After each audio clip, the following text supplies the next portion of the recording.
Hey guys, welcome back to the channel. Today we'll be talking about massive news of China potentially being set to use Quant. So before we talk about the main story today, I'd like to bring to your attention a recent clip I've come across which features a representative for the Bank for International Settlement going into detail and providing insights in regards to how future CBDCs will be able to interact and communicate, where, as detailed by the video, an API gateways will be required to enable CBDCs to directly communicate and interact at any given time.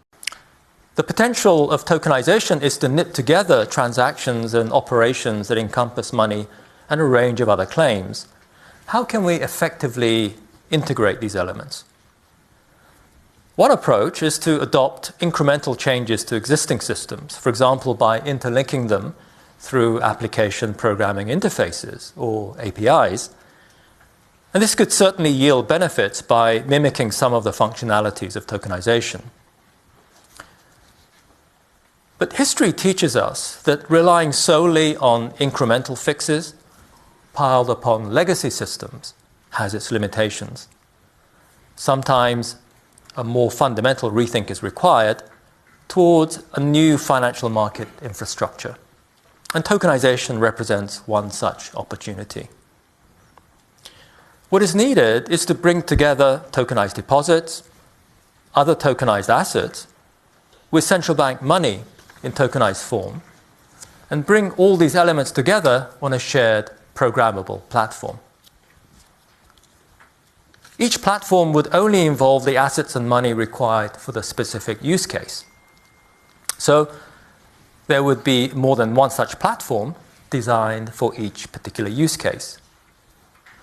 In this year's BIS Annual Economic Report, we explain how a new financial market infrastructure, called a unified ledger, can bring the necessary elements together. The term unified ledger refers to the fact that several types of tokens are brought onto the same platform. We would certainly envisage more than one such unified ledger, each associated with a particular use case. So as detailed by the member from the Bank for International Settlement, API gateways will be increasingly more important to enable CBDCs to interact. And this is coupled with future CBDCs requiring to have some degree of interoperability and being able to communicate with legacy financial systems. So at the moment, there's only one innovation on the marketplace that facilitates the ability for DLT networks or just general networks of varying backgrounds to communicate.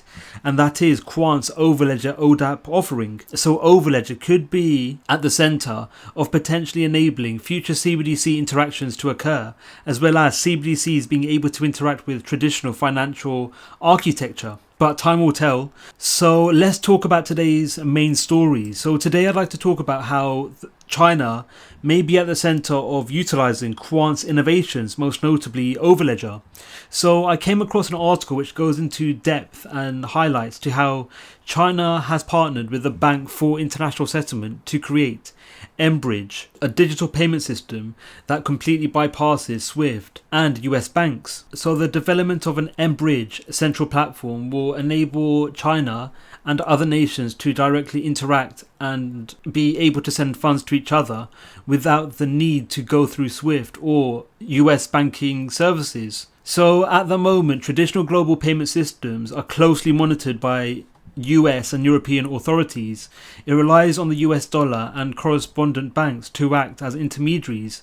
mBridge would be a faster alternative. So the utility of mBridge protocols, it will be a means by which China and other nations involved in this development can bypass traditional financial architecture, and this could also provide the ability for value and assets to be exchanged between these varying central banks, and the central banks of specific nations could send funds and other assets to commercial banks within the given nation. So how does this all relate to Quant? So the Bank for International Settlement actually highlighted to the importance of bridges, especially in regards to multi-CBDC bridges or MCBDC bridges, especially in regards to improving cross-border payments to be authorized immediately and securely, as well as being cost-effective. So overledger could be a logical infrastructure that could be incorporated into an API gateway which will facilitate future CBDC interactions, as well as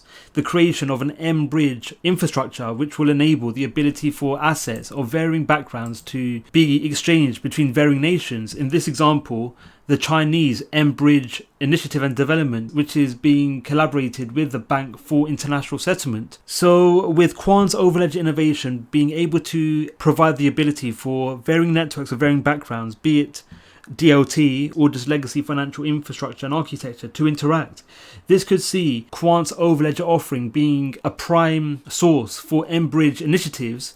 And again, this could go a long way in improving the capacity for value to be exchanged between varying financial bodies around the world, most notably China and other nations. So extremely exciting, and time will tell in regards to whether overledger will be at the center of this initiative. But there could be some hints in regards to how Quant could be at the center of developments across China, where the Quant team have actually filed a patent for its overledger utility and its other use cases within China.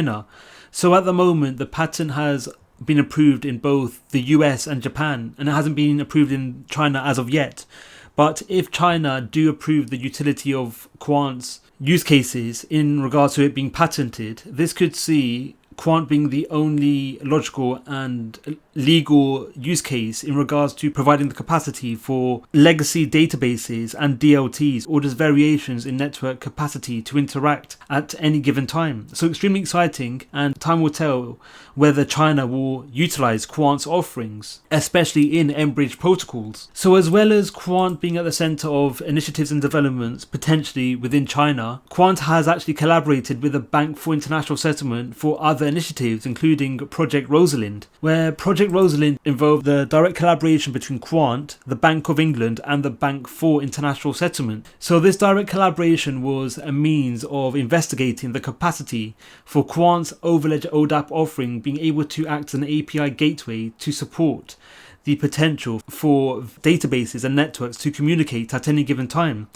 And this will be another added means by which the private sector could induce and actively utilize Quant's use cases for their own developments, where the usage of overledger could be incorporated into, as mentioned, CBDC infrastructure capabilities, being able to interact with legacy financial architecture and frameworks. So with Quant being a highly unique and attractive proposition but for a number of financial bodies around the world, Quant could become a key figure within financial developments, especially over the long run, and as initiatives surrounding CBDCs become more mainstream and become a main player within financial developments around the world. So this is a diagrammatic illustration of how overledger provides the ability for assets of varying blockchains to be exchanged at any given time. In this example, overledger is being used to transfer assets between Ethereum and the Oracle blockchain.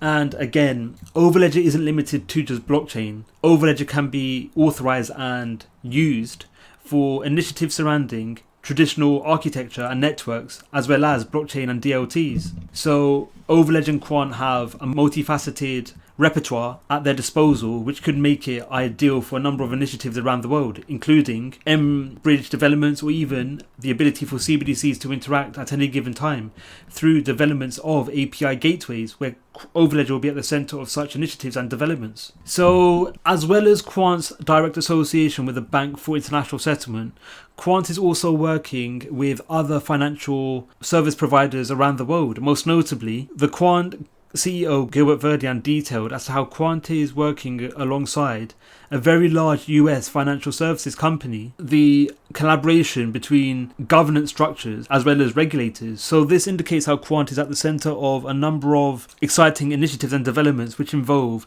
key figures within a number of industries, including finance, regulation, and the government. So extremely exciting for Quant, and it will be quite interesting to see how these potential utilities could affect the price of Quant, where at the moment the QNT token's main utility is acting as a means of paying for licensing fees, where if an organization wishes to utilize the technologies Quant provides, including overledger, they have to purchase licensing fees for a given use case in the form of QNT. And this is coupled with QNT also acting as liquidity, where QNT will be a means of verifying transactions which occur on the overarching overledger platform, as well as other protocols that Quant provides. What are your thoughts on Quant? Do you think China will use Quant's overledger? Let us know your views in the comments below.